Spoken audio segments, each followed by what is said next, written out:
Bonjour à tous. On m'entend ? Oui. Voici le titre. Les crises, tabou dans l'Église, omniprésente dans la Bible. Alors les crises font peur.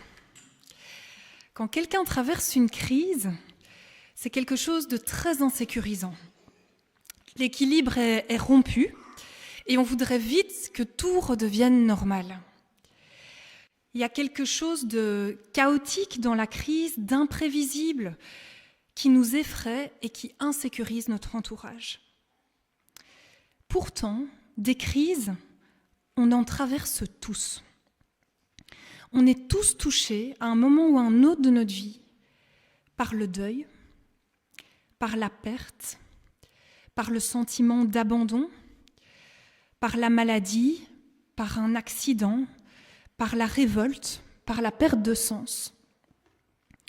Les crises font partie de la normalité de la vie, même si quand elles frappent, elles paraissent anormales et difficiles. Alors ce que nous voudrions aborder dans cette nouvelle série de prédications qu'on commence aujourd'hui, ce sont les crises de la foi.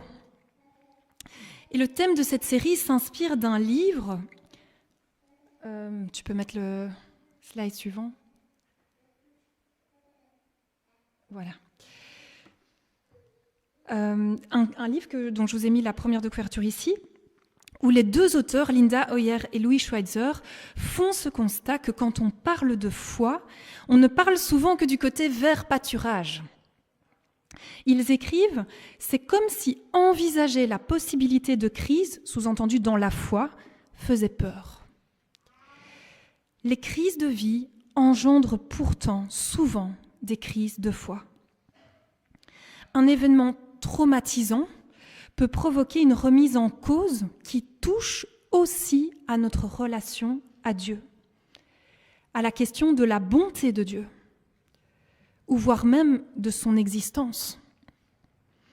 Il y a l'exemple emblématique de Job qui traverse une série de crises successives qui provoquent une crise de foi terrible. Il en vient à dire « Qui donc est le Dieu souverain pour que nous le servions ?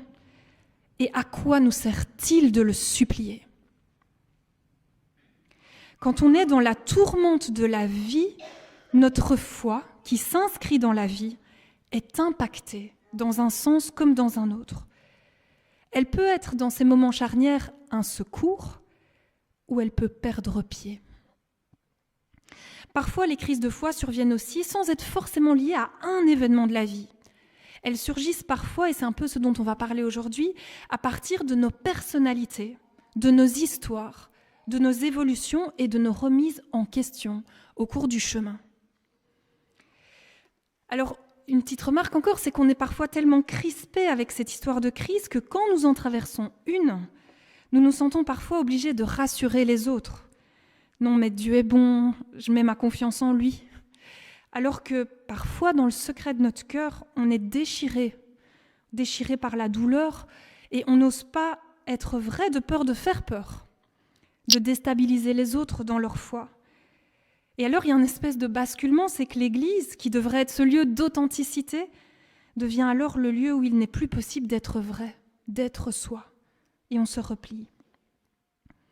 Alors, les Écritures, comme d'habitude, elles n'ont pas peur d'exposer les crises. Et y revenir peut nous faire du bien. Elle peut nous aider à libérer notre parole et vivre les crises de foi dans l'authenticité. Car l'Église se doit de pouvoir faire une place à la crise, comme dans la Bible. Donc cette série de prédications veut donc donner la parole aux crises à la suite du texte biblique. Et aujourd'hui, nous allons simplement faire l'introduction du thème au travers d'un exemple, celui de l'apôtre Pierre. On va rester avec Pierre aujourd'hui.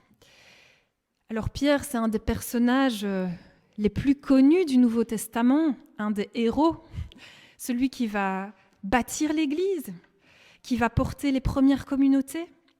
Il y a également 2 livres du Nouveau Testament qui sont de sa main, 1 Pierre et 2 Pierre. Pierre est un leader, un influenceur, un tempérament fort, un personnage clé. Et pourtant, tu peux revenir avant, Rebecca ? Merci. Et pourtant, les Écritures révèlent sans l'édulcorer la terrible crise qu'il a dû traverser au moment de la mise à mort de Jésus. Alors, qui est Pierre ? Attends encore une seconde avant de passer, parce que sinon vous n'allez rien comprendre. Avant de plonger dans l'histoire de Pierre et dans sa crise, justement un petit mot pour situer sa personnalité. Et j'ai piqué à mon papa parce qu'il est formateur DISC. Alors vous connaissez peut-être, maintenant tu peux mettre le schéma, le profil DISC, c'est une grille d'analyse des personnalités qui est basée sur 2 axes. Vous avez le demi-cercle du haut qui sont les personnalités extraverties et le demi-cercle du bas qui sont plutôt les personnalités introverties. Et puis, à gauche du tableau, ceux qui sont plutôt orientés vers les tâches, vers les missions, vers les projets. Et de l'autre côté, le demi-cercle de droite, ceux qui sont plutôt orientés vers les personnes. Et voilà, j'en ai pas mal débattu avec mon papa et il disait clairement que Pierre est dans le demi-cercle du haut et très certainement plutôt un jaune, un influent. C'est un enthousiaste, c'est un fonceur. Si vous faites attention, dans les évangiles, on verra quelques exemples. Il est démonstratif, il est impulsif, comme on va le voir. Alors cet élément est important pour comprendre la nature et l'ampleur de la crise qu'il va traverser. Et on est chacun avec nos personnalités, et les crises ont des échos différents dans chacune de nos vies. Tu peux mettre le slide suivant. Pierre, Simon dans un premier temps, fait partie des 4 disciples qui quittent tout pour suivre Jésus. Il y a Jacques et Jean, et il y a Simon et André, Simon-Pierre. Le premier contact entre Jésus et Simon est un moment ultra fort. Son frère lui dit « On a trouvé le Messie ». André conduit Simon à Jésus, et voici ce qui est dit dans Jean 1, verset 42. Jésus le regarda et dit « Toi, tu es Simon, fils de Jean, eh bien tu seras appelé Céphas, ce qui se traduit par Pierre. » Il y a quelque chose d'intense qui se passe quand ils se rencontrent. Il y a quelque chose d'identitaire. Il reçoit un nouveau nom de la bouche de Jésus. Comme Jacob était devenu Israël en signe du peuple qui descendrait de lui, Simon est surnommé Pierre en annonce de la fondation des communautés primitives et de l'Église chrétienne à venir. Ce n'est pas anodin. Et cette intensité dans la rencontre avec le Christ, elle est très conforme à la personnalité de l'influent. Un vert qui est plutôt dans les introvertis pourrait avoir un chemin plus progressif avec le Christ. Pour Simon-Pierre, c'est un coup de foudre. Alors peut-être certains parmi vous se reconnaîtront, peut-être d'autres un peu moins. Au tout début, sans doute dans les premiers moments que Jésus partage avec Pierre, Jésus monte dans le bateau de Simon-Pierre qui est pêcheur, et Jésus lui dit en Luc 5, « Avance en eau profonde et jetez vos filets pour pêcher. » Simon lui répondit, « Maître, nous avons pêché toute la nuit sans rien prendre, mais sur ta parole, je vais jeter les filets. » L'ayant fait, ils prirent une grande quantité de poissons. Leurs filets se déchiraient. Ils firent signe à leurs associés qui étaient dans l'autre bateau de venir les aider. Ceux-ci vinrent et remplirent les 2 bateaux au point qu'ils s'enfonçaient. Et quand il vit cela, Simon-Pierre tombe au genou de Jésus et dit « Seigneur, éloigne-toi de moi, je suis un homme pécheur. » Car l'effroi l'avait saisi. Jésus dit à Simon « N'aie pas peur. Désormais, ce sont des hommes que tu prendras. » Alors ils ramenèrent les bateaux à terre, laissèrent tout et le suivirent. La rencontre avec Jésus va marquer Simon. Nouvelle identité, nouveau métier, nouvelle mission. Et on va rapidement sentir dans les évangiles le côté très enthousiaste de Pierre, impulsif, spontané, entier, sûr de lui. Quand Jésus marche sur les eaux, c'est Pierre le seul qui sort de la barque à sa rencontre, ordonne que je te rejoigne, dit-il à Jésus. Puis, après cet élan enthousiaste, il est soudain pris de panique et coule. Jésus vient à son secours et il dit « Homme de peu de foi, Pourquoi as-tu douté ? Pierre est fonceur et la réalité, il en prend la mesure une fois qu'il est dans l'action. Tu peux mettre le slide suivant. Alors, les prémices de la crise. On va voir l'ambivalence de la personnalité de Pierre lors de 2 épisodes importants. Quand Jésus demande « Qui dites-vous que je suis ?» c'est Pierre qui prend la parole en disant « Tu es le Christ, le Fils du Dieu vivant » en Matthieu 16, verset 16. Et Jésus va répondre une parole très forte, il va dire qu'il est heureux parce que c'est le Père qui lui a inspiré cette révélation, qu'il est Pierre et que sur cette pierre, il bâtira son Église. Juste après cet épisode, toujours au chapitre 16 de Matthieu, Jésus commence à dire à ses disciples « Oui, mais je vais devoir souffrir. Je vais être mis à mort et je vais ressusciter. » Et Pierre, toujours aussi enthousiaste et déterminé, prend Jésus à part et le réprimande en disant « Dieu t'en préserve, cela n'arrivera pas. Pas question qu'on te fasse du mal, moi vivant jamais. » Et là, Jésus va prononcer ces paroles difficiles, peut-être les plus difficiles du Nouveau Testament. « Retire-toi derrière moi, Satan. Tu es pour moi une occasion de chute, car tes vues ne sont pas celles de Dieu, mais celles des hommes. » Waouh! Alors probablement que Pierre pense, comme beaucoup des disciples, que le Messie est celui qui délivrera Israël du joug romain et deviendra roi. Et donc il est pris dans ce schéma de pensée, et la mort de Jésus, elle n'est donc absolument pas envisageable. Cette certitude de Pierre va être un élément déclencheur de crise. Nous aussi, nous avons nos idées préconçues liées à la foi. Parfois des idées très fortes. Et lorsqu'un événement dans notre vie donne tort à nos raisonnements ou nos convictions, nous pouvons avoir du mal à l'accepter. Et cela peut être les prémices d'une grave crise spirituelle. De la même bouche sortent paroles inspirées de Dieu et de l'adversaire. Linda Hoyer et Louis Schweitzer, dans leur livre, disent que avec Pierre, on a affaire à quelqu'un d'admirable, on va le voir évidemment après encore dans la construction de l'Église, mais quand même un peu dangereux, par cette impulsivité et cette ambivalence. On pourrait dire de Pierre qu'il est capable du meilleur comme du pire. Lors du dernier repas, Jésus annonce à ses disciples que cette nuit même, ils vont tous tomber. Et Pierre s'empresse de déclarer « Même s'il faut que je meure avec toi, non, je ne te renierai pas » en Marc 14, verset 31. Dans Luc, on lit une petite variante de sa réaction, chapitre 22, verset 33, « Seigneur, je suis prêt à aller avec toi et en prison et à la mort. » Il a vraiment son schéma révolutionnaire en tête. On retrouve son zèle habituel. Et à sa suite, les autres disent de même, si vous regardez le texte dans le Nouveau Testament. Pierre est clairement, comme on dirait aujourd'hui, un influenceur. Et Jésus lui dit, « Pierre, je te le dis, un coq ne chantera pas aujourd'hui que tu n'aies nié par 3 fois me connaître. » La crise.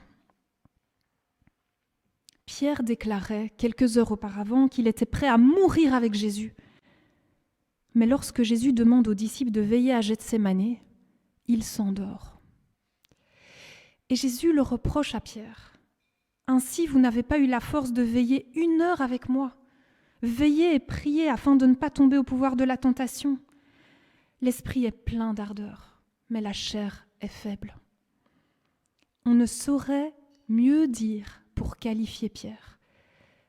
L'ardeur ne lui manque pas, ça c'est clair et net. Mais la chair le rattrape. Lorsque Jésus se fait arrêter, les évangiles de Matthieu, Marc et Luc disent qu'un des disciples dégaine son épée et blesse le serviteur du grand prêtre à l'oreille. Il taise son nom peut-être pour un peu préserver son image, mais on apprend dans l'évangile de Jean sans surprise que ce disciple, c'est Pierre. Il n'a pas compris, il n'a pas entendu ce que Jésus a essayé de leur expliquer, qu'il devait passer par là.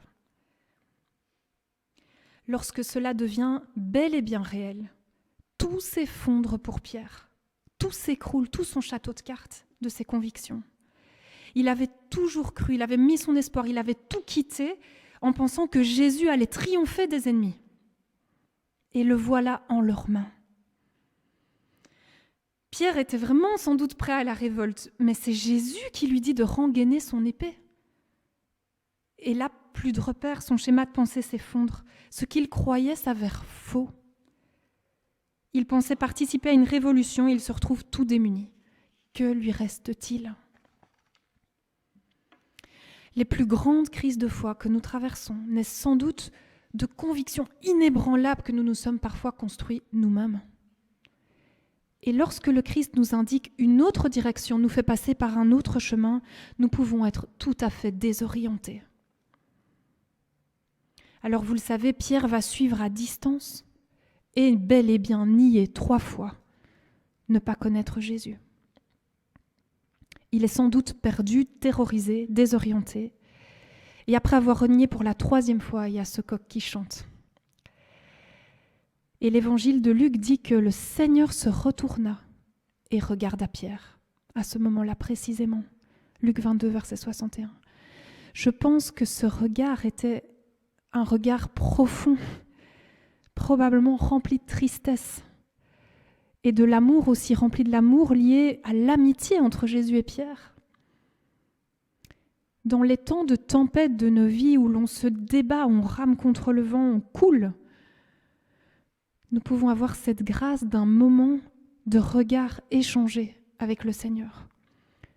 Un moment de vérité, un moment où on se rappelle de certaines choses, comme Pierre qui soudain se souvient que Jésus avait annoncé ce reniement, qu'il savait.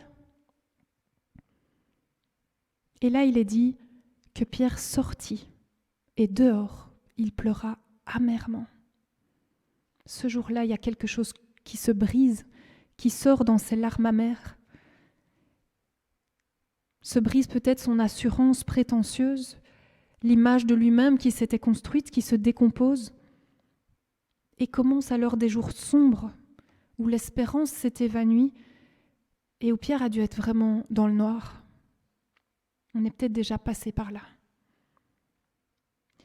Alors à propos de ces larmes amères, il y a de nombreux textes dans 1 Pierre et 2 Pierre qui parlent du fait d'être heureux de traverser l'épreuve parce qu'on a fait le bien.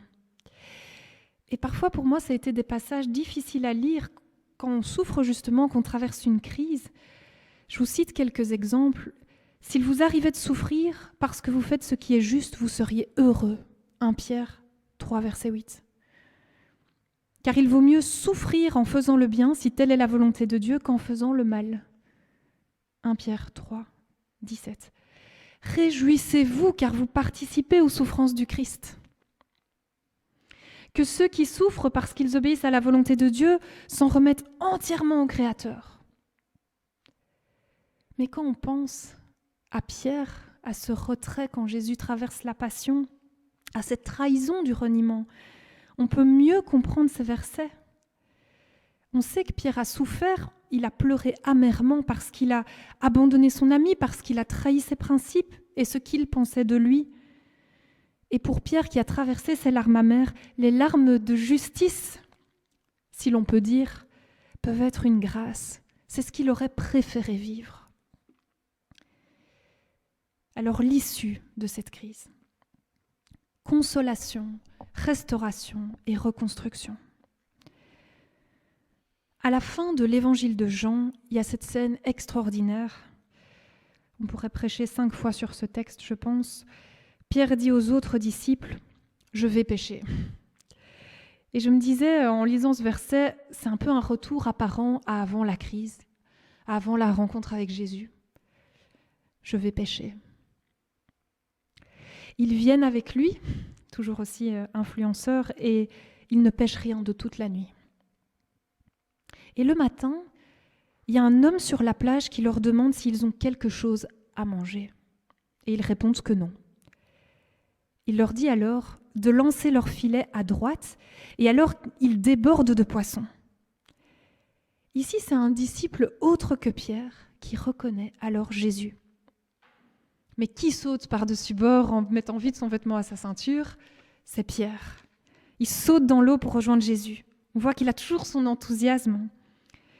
Et ils vont partager un repas tous ensemble. Et puis Jésus prend Pierre à part et lui demande « Simon, fils de Jean, m'aimes-tu plus que ceux-ci » Et Jésus va avoir ce tête-à-tête avec Pierre où il lui demande 3 fois, comme en réponse aux 3 reniements. Et c'est ici qu'on va observer ce qui a changé en Pierre. C'est ici qu'on va observer ce que cette crise a produit. Pierre répond cette fois avec prudence, avec humilité et modération. « Seigneur, tu sais bien que je suis ton ami. » Et Jésus le demande 3 fois.